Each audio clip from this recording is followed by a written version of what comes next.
Hi, I'm Mark from Kicker, and in this video I'm going to show you how to use the preflop range builder in Kicker. So here it is on the main screen. If we select it, you can see you get this view here. So in this video I'm just going to show you how to use this screen. There is another screen you can use to actually edit the ranges, and that'll be available in a different video. You can see you've got a folder type view here of the kind that you might see in something like, say, Windows Explorer. You might be familiar with this sort of thing. At the top level we've got ranges, that's always there. And here I've defined calling ranges and opening ranges, but you can define these folders as anything.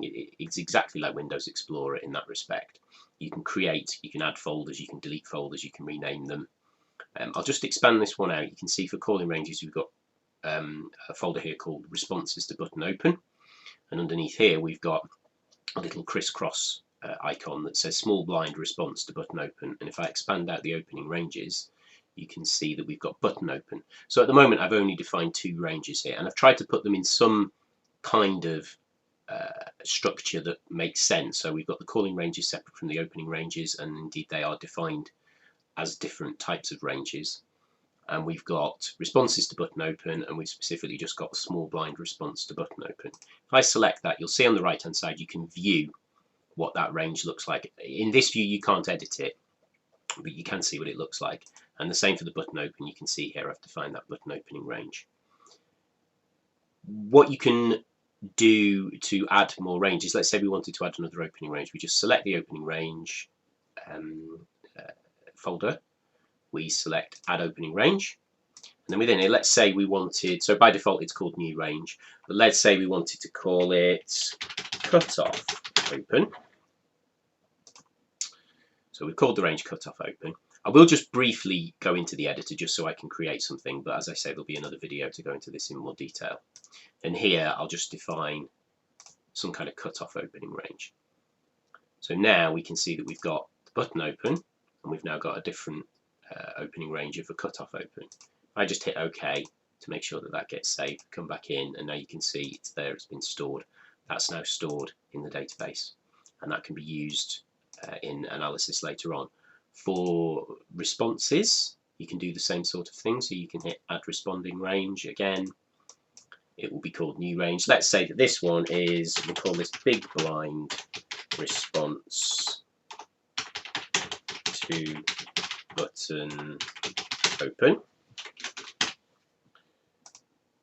And again, we'll just briefly come in here and we'll just define some kind of range very quickly. Doesn't really matter what that range is, this is just to show you how it works. If we hit OK, go back in again, we will see that the responses to button open are in there. You've got the small blind, you've got the big blind as we've just defined.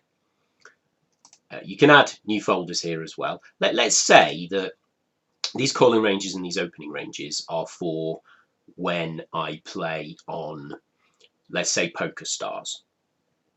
And maybe when I play on 888, I have slightly different ranges because the tendencies of the player pools are a bit different on that site, and therefore I adjust my ranges accordingly. So what you can do is you can add another folder here, and let's just call this PokerStars.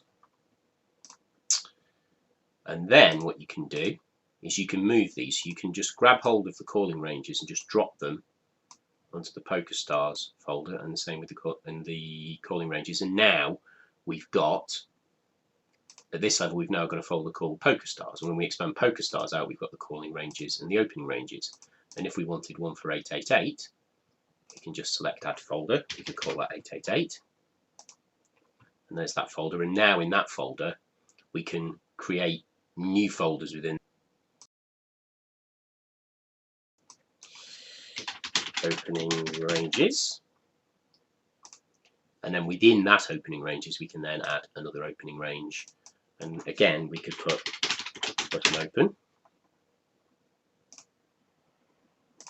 And we can make that button open range anything we like. And if we come back in again, we can now see that we've got 888 and PokerStars, and we've got opening range folders set for both 888 and PokerStars. You can arrange this folder structure however you like. You can go as deep as you like. You can have as many ranges and as many folders as you like. It's precisely like a folder structure that you would use within Windows in that respect. So you can organize all of your ranges in ways that make sense to you. It might be you only ever play on one site, but you play different types of games on the site. You might play 9 max, 6 max, you might play Zoom, or you might play regular, and you might have different ranges for those different types, and you can split this however you like. Ultimately, if you want to delete, you can hit delete. You can rename ranges if you let's say you decide that you want to rename the cutoff open. Let's say you just wanted to put 888 in brackets after it, just so it's very clear that that's for, oh, oopsie, that's actually a PokerStars one. So we'll go back in, let's say PokerStars. You can do that. You can delete them, as I've shown you. You can move them all around. In the when I went to the edit range, if you click that button on the edit range screen, you'll get to another video that will show you how to actually use the editor that I've used briefly during this video as well. But this is how this range editor screen works, and this is how you keep control of all of your ranges.